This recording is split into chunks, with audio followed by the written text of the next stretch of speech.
Now, to the contrary, at other times within sentences you wrote, I had to look up 2, 3, 4, 5 words in a row. Mm-hmm. And I know you mentioned previously this is somewhat of a autobiography aimed toward my generation, in a sense.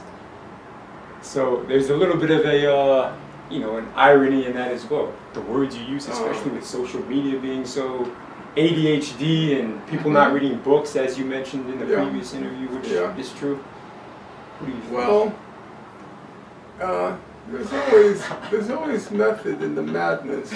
Yes, yes. When I teach, I use what they used to call big words, and immediately as I use the big word, I explain its meaning. I'll use the word, and I'll say which means. Because I feel one of the jobs of an educator, if you're serious about your profession, is you want the students to grow. You want them to enhance their vocabulary, and you can serve a function.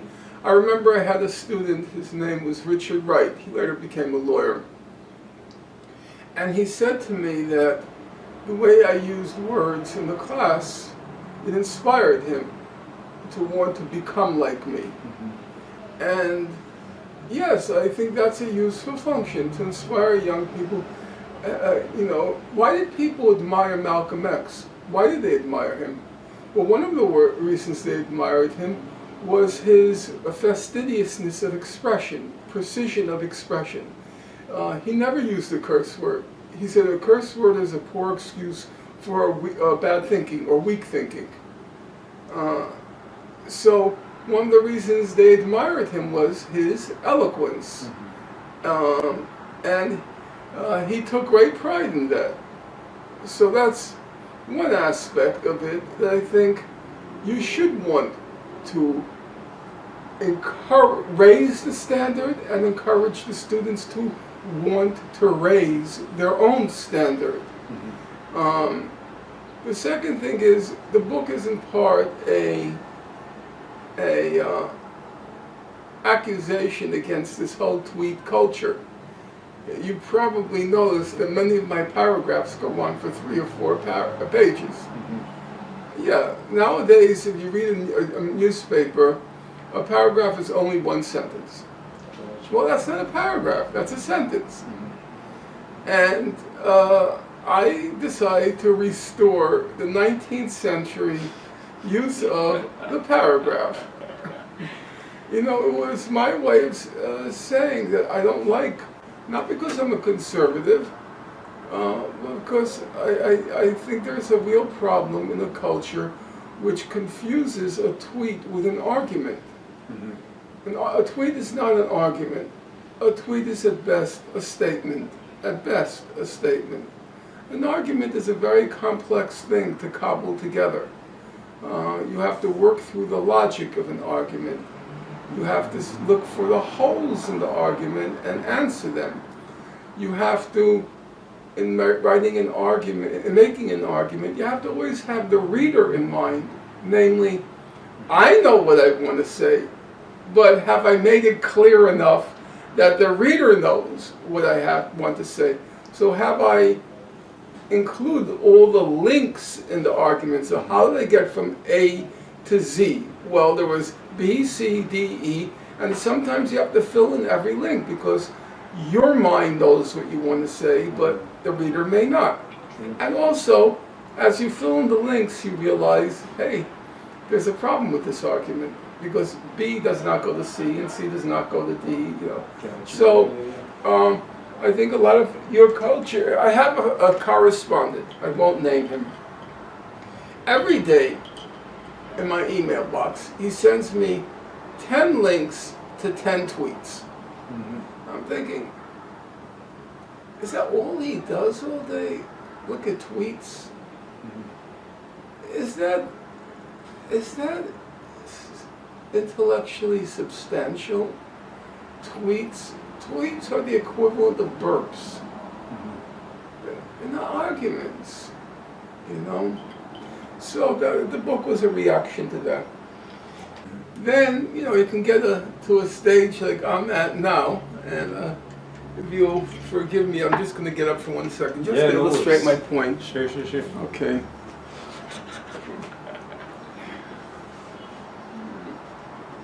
So,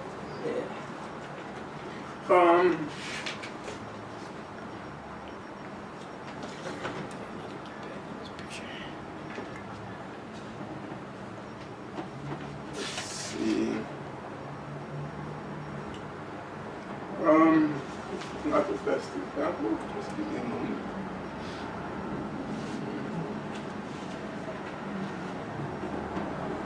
So, recently I started to read Charles Dickens, which I read as a child, but not in decades. And I didn't read Dickens. Dickens is a master storyteller. When you read Dickens, you just really want to know, okay, how is this gonna connect with this? How is this gonna end? And you really begin to develop a feeling for the characters, and you want to know what happens. You really do. Don't ask me how he does it, but he did have, I think he had 8 children, so he must have known how to keep a story going for the kids. Interesting. But I began to read him now at this point in my life because I want to improve my English. And if you'll see, let's say in the back, I make a list of all the new words I learned. And so I actually, rather than skip over the words, that's why I'm reading it. I want to improve my English, even at my ripe old age. All right, let me read some of these words. Aspersus is that what it? Yes, aspersus. All right, cumbrous. Limpid, slatternly, seraphic, relict, recumbent, repping, plethoric, breeding I think. Okay, fain, F-A-I-N, fain, mead, M-E-E-D. Interesting. Adjuvation. It's adjuration. Oh, adjuration. Scrofulously. Turbid. You get the idea. Interesting. So, a lot of these are antiquated words, though, right? No, absolutely not. No, okay. Absolutely not. So, interesting. Yeah. Wow. Has this given you a new renewal upon your own perspective in life? Has it inspired you for life's sake? What inspired? The stories, his writing. It deeply saddens me that I, for better or for worse, I invested most of my adult life in the Israel-Palestine conflict, and that meant I spent all of my time reading dry, wooden documents which do nothing to improve your feel for the language. But that was the choice I made. I wish I had forced myself every night to say, Norm, okay, you did your good deed for the cause. Now sit down and read a quality novel. Do you know who did that? I'm not sure if you remember the book, I mentioned it. W.E.B. Du Bois. Gotcha. Du Bois was at his desk doing his work for the cause, but every night before going to sleep, he spent an hour or so reading quality literature, which made him a great stylist. Interesting. Cool. That's a piece of advice for everyone out there. It is. Yes. Well, as I said, part of the reason I wrote the book was I wanted to pass on what I learned. Yeah. And it was for me, it was telling about Du Bois. Du Bois was a very hard worker. He put in every day 9.5 hours to 10 hours of labor at his desk. And he always went to sleep punctually at 10 p.m. if he's attending a meeting or a public gathering, he got up at the appointed hour and walked out because he had to be in bed at 10. And for before going to sleep, he always picked up a quality novel or a piece of literature. I wish I had done that. Was there a minimal amount of pages he used to, commit himself to reading? 5 pages? That I don't know. Pages, or? That didn't come up. But you have to recognize that using standards like that are kind of irrelevant. If you read Kant, you'll be very glad if you can get through 5 pages in a week. And if you read Robin DiAngelo or Ibram X. Kendi, you can read their entire works probably in the time that it takes you to eat a snack. The intricacy, the quotes, the references, the tangents, capped off by concluding points and opening new areas of perspective analysis. What is your writing process like? In a lot of ways, you use a lot of quotes, excerpts, citations. Did you directly read these items for the book that you're creating, or you've read these in the past and you notated certain things and then came back to them? Yeah. Both. Some things I remembered, and some things I sat down and started to read a whole lot of other books. What is your favorite part about the process of writing such an in-depth book? Is there a favorite? You know what? The favorite part is, at the end of the day, when you think, you know what, that's not a bad day's work. Until the next morning you get up and you reread it and you see all the flaws in the argument and you realize that's really quite shitty. And then you finish the first draft and you think, you know what, I'm now past it, I finished the first draft, until you discover that the first draft actually, it sucks, it's awful, and you have to rewrite the whole thing. I don't think there's any happy moment in a writing process. None. It's so tormenting, so anguishing, so agonizing. Do you feel like the more natural and improvised your writing crystallizes your thoughts, the more likely it is to be something that's respectable, redeemable? It depends. The prerequisite of writing is you have to feel like you have something important to say. Mm-hmm.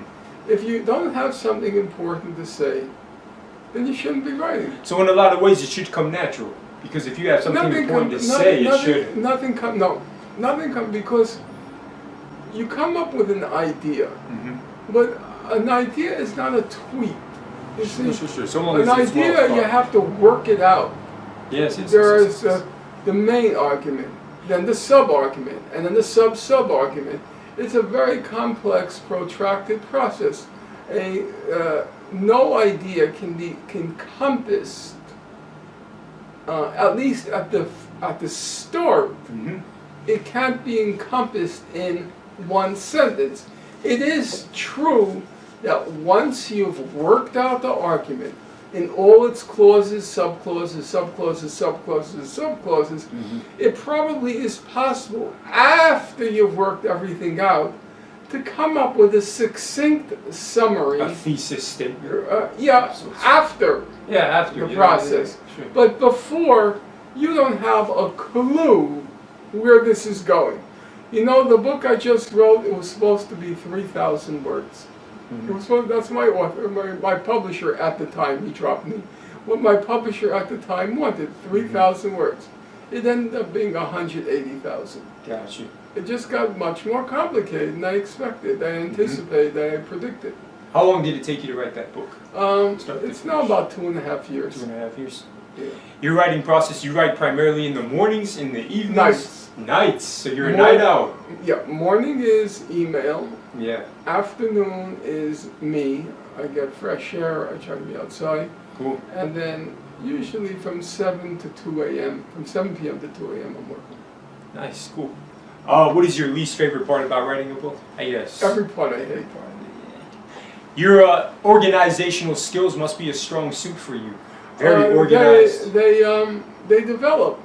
There was a time where each step was Very tedious. Yeah. Step 1, step 2, step 3, step 4, step 5. Mhm. Now I'm able to telescope the steps, and I don't have to. I can do step 1, 2, and 3. I can combine it into one step. Gotcha. How do you relax? I go out in the afternoons, Afternoons, yeah. and also I usually watch a murder mystery. I do. Yeah. I think I've watched every British murder mystery ever done, ever produced. But who is your publisher? Your publisher is Oxford, is it? No, Who is it? It starts with an O. no, they dropped me. Oh, they did. Can you speak on that, or is that? Yeah, that I'll would be- speak on it. What happened there? You had a fallout. They had a fallout. They didn't like the new book Oh, gotcha. because they thought, well, the truth of the matter is the publisher never told me why he didn't like it. Yeah. He didn't like the tone, he said. You Gotcha, should contact him. Ask him why did you stop publishing? Yeah. No. I guess. Okay. Who is publishing this book? A fellow named Doug Lane, Lain, and the Okay. publisher is called Sublation. I'm only the second book they're publishing, so it's hard to make any determinations about what kind of publisher it is. It's new. Do you think you'll be invited to speak on the book in areas, or probably? I don't know. You know, books are very unpredictable. Would As you? you know, 99 out of 100, they sell 3 copies. Gotcha. If you go back to write about Palestine, Israel, would Oxford pick you back up? And probably not after this book. What do you think? It wasn't Oxford. It was Sorry. a place called O-R Books. Oh, okay. Where did I get Oxford from? I don't know. You're an Oxford statue. That's what No, it is, I'm right? not zero statue. If you were invited to guest speak to the demographics of your usual audience and could give the microphone to one speaker, dead or alive, famous or not famous, to address your audience, who would that speaker be? Who would you hand the microphone to? I would say the person at a strictly personal level who I respected most in my life's journey would be a person named Musa Abu Heshesh from Hebron. Yes, he is the most honest person I ever met in my life. Interesting. And he's lived a rich life. He's the eldest of 28 children. He grew up in a refugee camp. He spent his life devoted to the cause of justice for Palestinians. He just retired now from being the field representative in Hebron for the human rights organization B'Tselem. He just retired this past month. Interesting. He's rich in life experience, and he's the most honest and humble person I ever met in my life. Cool. Nice. If I go to Hebron, I'll let you know. You come up with anything. I wonder why did you stay in America? Why did you go to Europe? Maybe is your academic less shunned in Europe and in other places? People try to get work for me. It was not possible. Really? Okay.